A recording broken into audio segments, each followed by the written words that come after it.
potentially aggressive deck from Eduardo. Are you familiar with either of these decks? I'm quite familiar with Tron and only somewhat familiar with Eduardo's.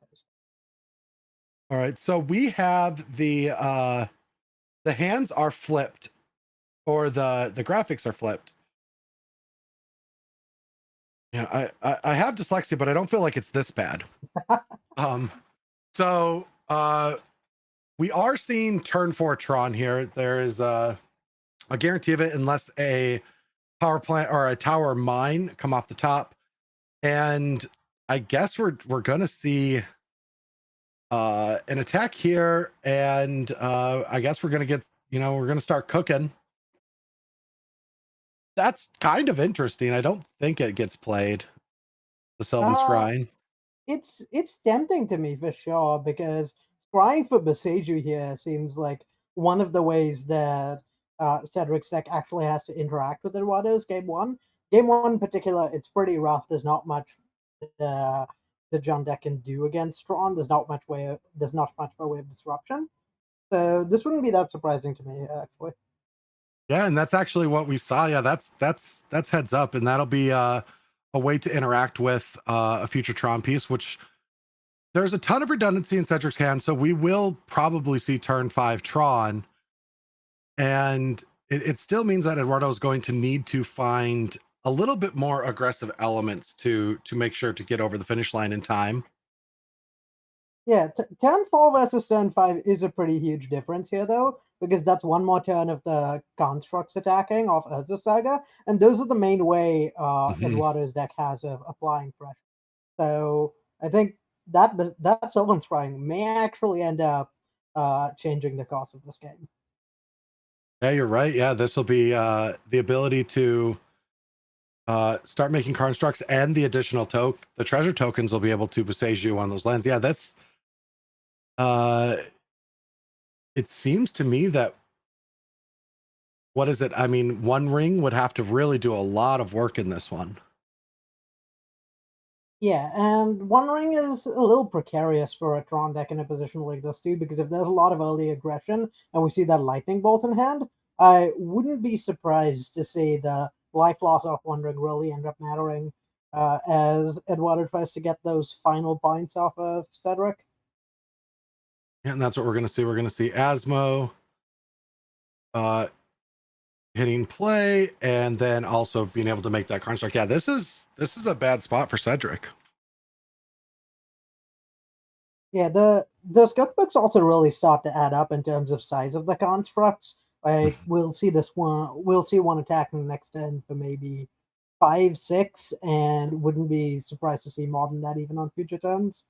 So those points really start to matter. Yeah, and even though Cedric, knows that they're not going to have Tron next turn thanks to this Besiegio, and there is just enough mana to be able to make another construct, get a treasure token, and I guess Besiegio only is 1 mana. No, this seems yeah, like you said, there's not really much way to get back into this game. This is such an aggressive start. I didn't even see that in the hand. That All right, so not even making a construct here, electing to uh have the mana freed up for other spells. And that makes a lot of sense to me here because making that construct will mean you're able to deploy less to the board, and that construct's not attacking before next turn anyway. At which Hmm. point we're at 4 mana, which is the time the One Ring can come down, and is the only way Cedric really survives this. So it makes sense to take a line that deploys more artifacts this turn and optimizes for damage pre One Ring, pre One Ring turn, rather than trying to get damage in later. So plays the 5, 6, 7, 8, 9. So that's, yeah. So I see. I see 15 points, but that would involve Yep. discarding the Boseiju. Yeah, that would involve that as well. Yeah, I guess not going to get the all the damage through this turn, but like you said, Oh the wait, ring. Hold on. This is I think. Oh yeah, sorry, just 1 point off. Yeah. And That's 11, 12, 13, 14, and then I can only see a way to get to 15. Did yeah, the Bloodstained Mire come into play this turn? Was that a mistake to play? it was played, I believe, off Inti. So it wasn't played from hand. Oh, yes, yes, yes. Yeah, just one more card in hand would have been enough to get there. All right, so I guess Bloodstained Mire is going to go get a yep. Because if a lightning bolt is on top, then Episages can be discarded.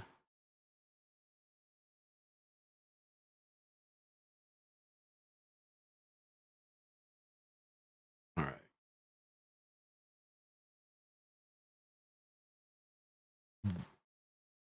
Okay, so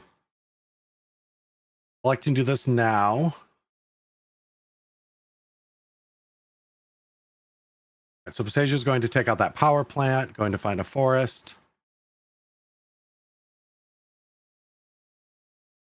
It's one more trigger, potentially finding a lethal lightning bolt. Yeah, not there's not mana to play it this turn, so at this point I don't think Yep. there's gonna be lethal from Eduardo, but it's really hard to imagine Cedric coming back from that. Yeah, especially because the treasure token threatens the lightning bolt, and that would be just 2 turns if that ring is activated. Yeah, And and so there's really not much Cedric has in his deck. I don't believe that's gonna do things like life. One call engine takes a turn cycle to get going, which is too slow under the ring. I can't imagine a card that, unless it's ring, no activate into, I mean, not, yeah, even Ugin won't do it. All is dust. I don't see a card. I suppose ring now activate into worm coil plus something else. This the scan could maybe get. Yeah, no, I don't see what it would what it could be. Yeah, I'm looking at this at the sideboard. So we have, cards like Ensnaring Bridge, but that's not going to be enough with so many cards in hand.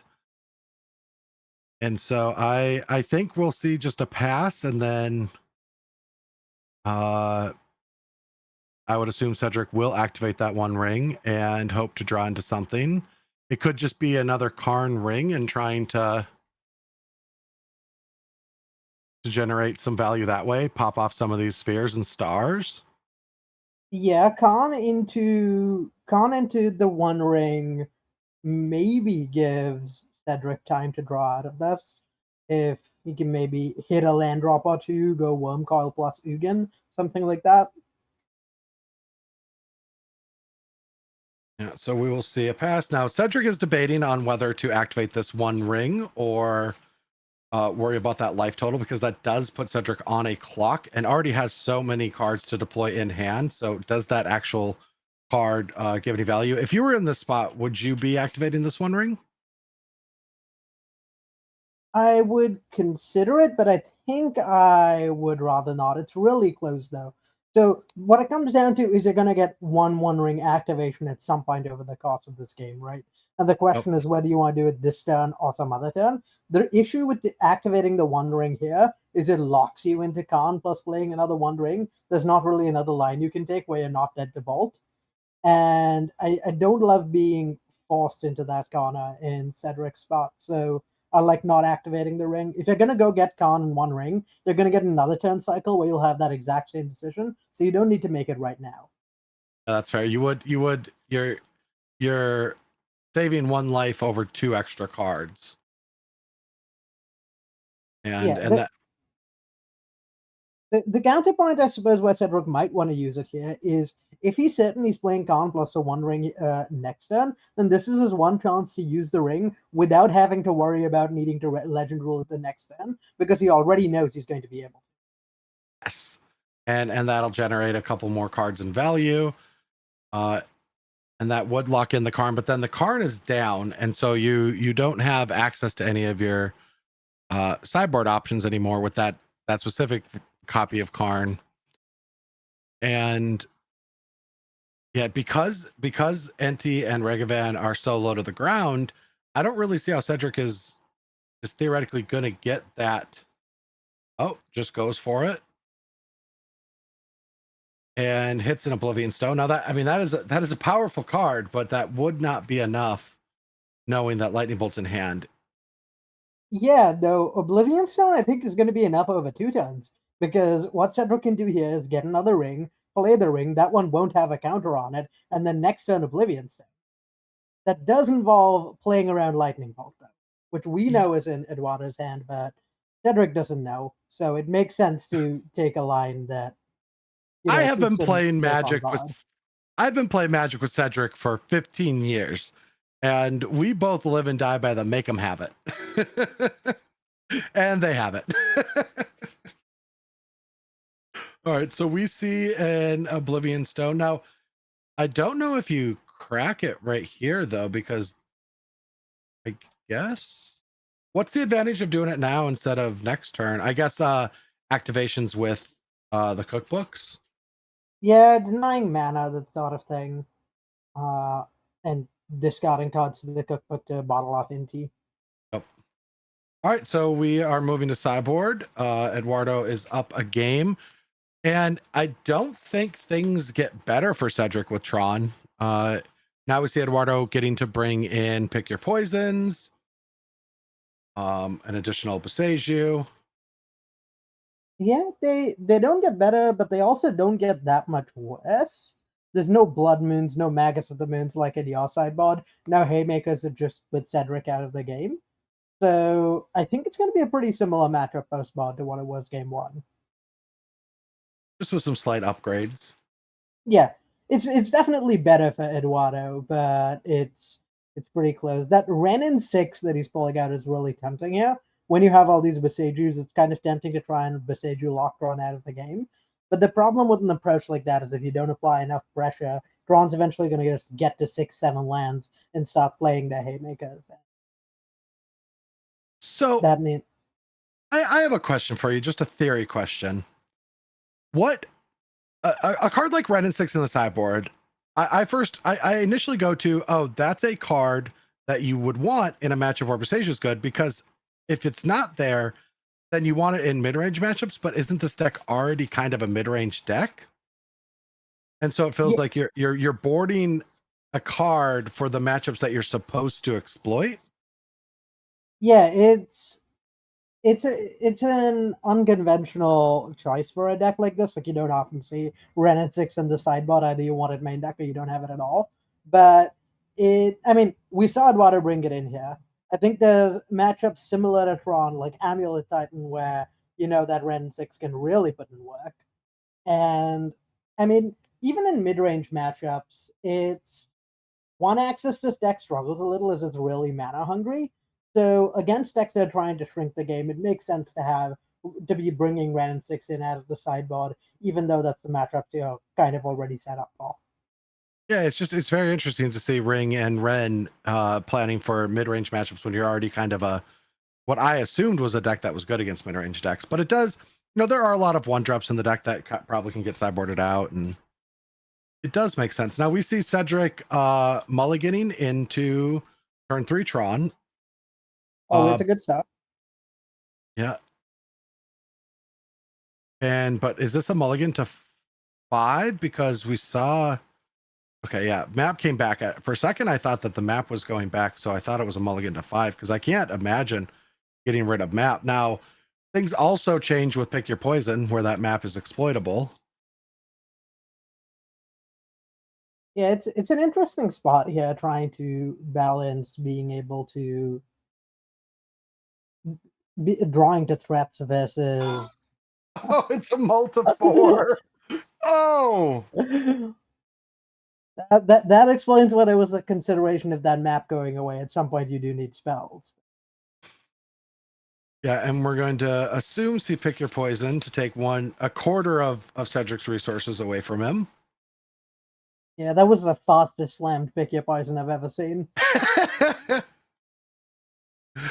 Oh no, and 2 Oblivion Stones with 2 lands. Oh yes, please, please, let's see a Tarmogoyf attack for 1 or 2. It would be 2. Oh please, I want to see it. I mean, the power creep is exceptional. A turn 2. All right, no. A turn 2, 2/3 haste. I don't know what you're all cooking over there. Oh, Yeah, science may have gone a little too wrong. That's yeah. probably a little much even for us.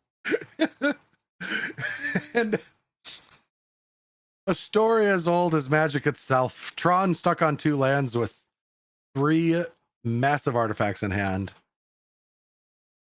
Yeah, and I think at this point it's really just can Cedric draw it, right? Like if Cedric finds an Urza Tower, this game is over. There's no real beating Wormcoil Engine for Eduardo's deck this early in the game. Just how long it takes Cedric to find that Tron land. All right, so breakout. What are we going to see off of this breakout? I'm shocked with this card. When I saw it, I didn't think it was going to be as good, and now seeing it in this deck, I was like, wow, this card seems amazing. Yeah, this is a hell of a home for the card. I mean, it makes a lot of sense that Modern's a format in which you can exploit this because as the formats get older and more powerful, you start moving lower and lower down the curve in terms of where the strong cards are.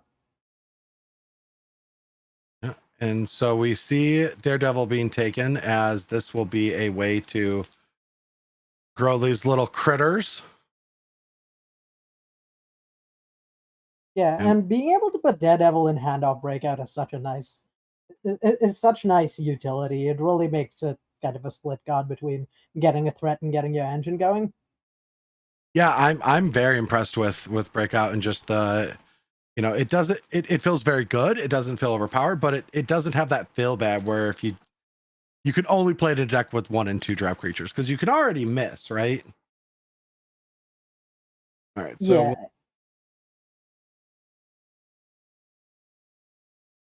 and all right, so we see a food, we see these little critters grow. There's my Tarmogoyf. slightly And bigger than 2/3 at this point. yeah, and if you were just tuning in, that is right. Cedric did draw a second Wormcoil Engine with 2 lands in play. Right. All about that tower. So it looks like we are getting close to having a rematch to see if you join us in the winners, the top 8. Did you how do you feel about the matchup against Eduardo? I feel pretty good about it. Eduardo doesn't have any of the real problem cards for me, like Blood Moon or like Blood Moon or Magus of the Moon, and